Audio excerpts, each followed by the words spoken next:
gather round, little adventures, and listen to the tale of a most peculiar pirate. His name was Captain Fin, and he was the bravest, boldest pirate on the seven seas.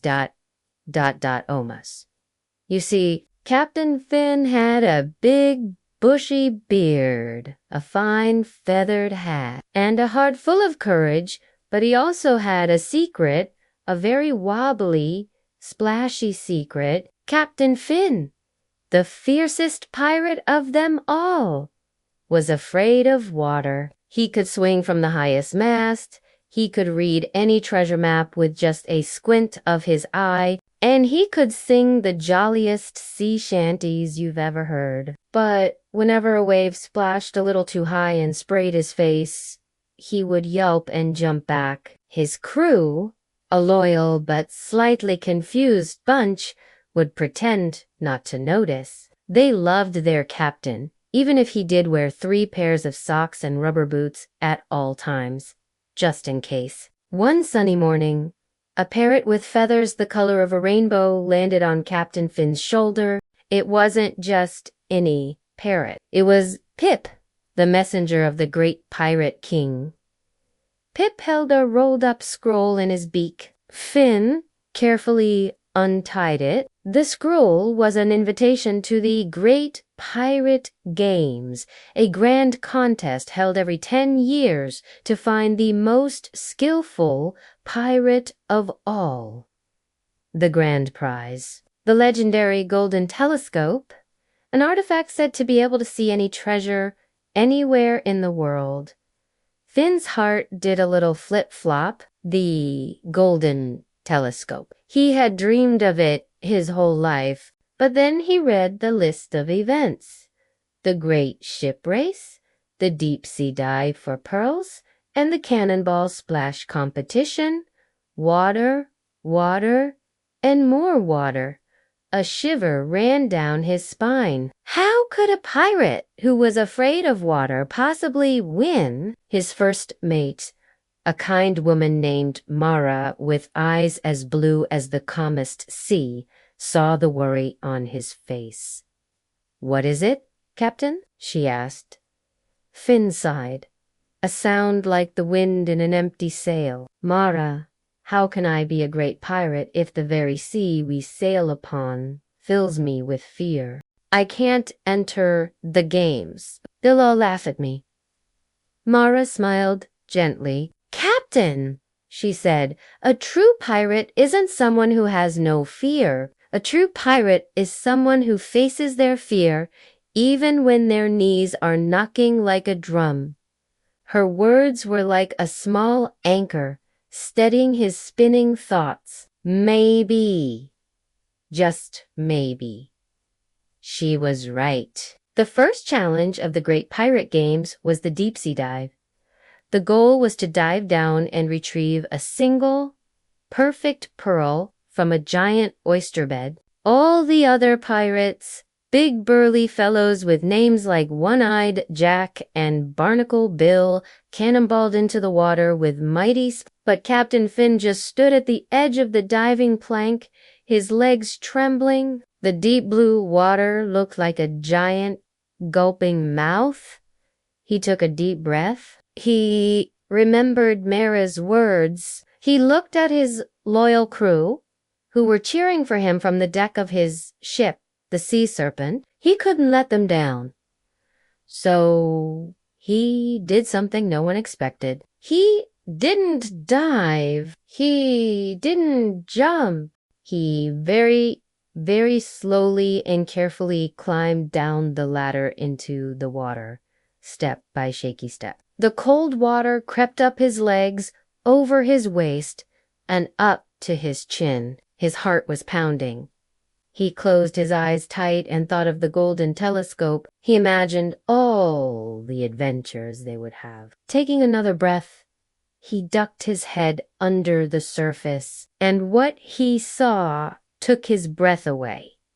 It wasn't a scary, dark place at all. The underwater world was magical. Sunlight streamed down, making everything shimmer. Brightly colored fish, like living jewels, zipped past him. Coral reefs bloomed in shades of pink and orange, like an underwater garden. A friendly old turtle swam by and gave him a slow, sleepy wink. For a moment, Finn forgot he was scared.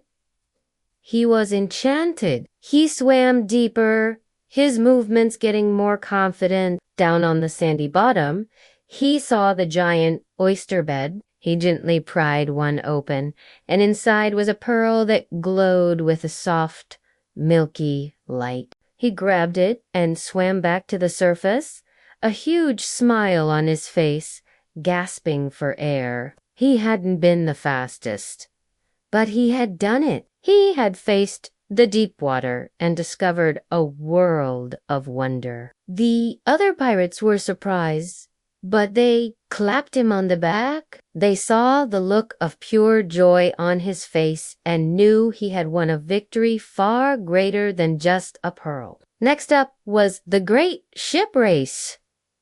This was Finn's chance to shine. He was a brilliant sailor, but a storm was brewing on the horizon. The sky turned a dark, moody gray, and the wind began to howl. The calm sea from the morning turned into a churning, angry beast. The waves grew into towering mountains of water that crashed over the decks. The other pirate ships struggled, their sails tearing in the fierce winds. But Finn, who had spent his whole life watching the water from a safe distance, understood its power better than anyone. He knew how to read the currents and anticipate the waves. Hard to starboard. He yelled to Mara, who was at the helm, "Reef the mainsail. We'll ride this wave like a seahorse." While other captains fought against the storm, Finn worked asterisk with asterisk. He guided the sea serpent through the towering waves, dodging and weaving with incredible skill. His crew, seeing their captain so calm and in control, worked with perfect harmony. The fear that used to grip him was replaced by a thrilling respect for the ocean's might. They sailed through the storm and crossed the finish line just as the sun peeked back through the clouds, leaving the other ships far behind. He had won the race. The final event was the cannonball splash. The goal was to create the biggest splash possible. The other pirates loaded their cannons and fired, sending cannonballs crashing into the sea with huge booms and sprays. But Captain Finn had a different idea. He remembered the joy he felt swimming amongst the fish, the beauty of the coral. He didn't want to just make a loud, scary splash. He wanted to do something ... different.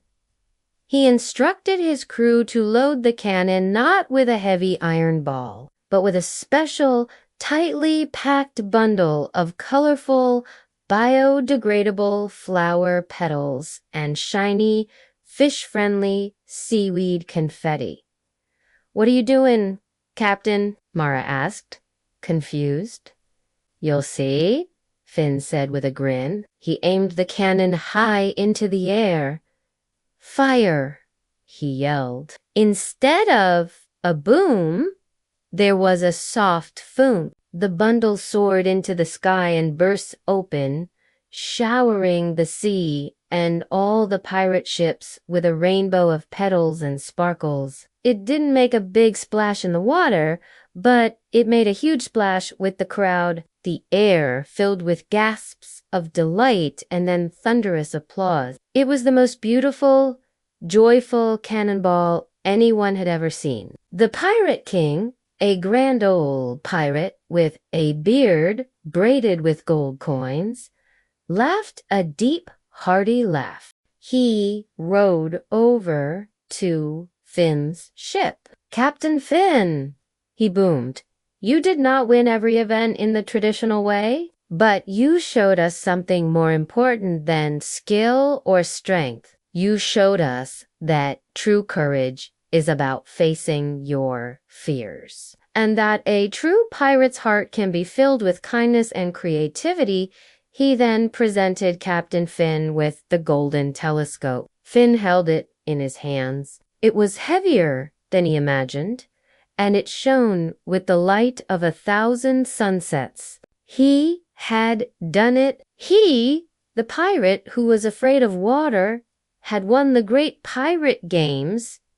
From that day on, Captain Fin was still a little bit careful around big waves, but he was no longer afraid. He learned to swim and even enjoyed a good dive now and then, always marveling at the beautiful world beneath the waves. He and his crew, with the help of the golden telescope, went on to have the most amazing adventures, discovering hidden islands and treasures no one had ever seen. And he became known throughout the 7 seas, not just as Captain Fin, the great pirate, but as Captain Fin, the pirate who taught everyone that the biggest treasure of all is the courage you find inside yourself. So, little explorers, remember Captain Fin the next time you feel a little scared of something new. Just take a deep breath, be brave, and you might just discover something wonderful.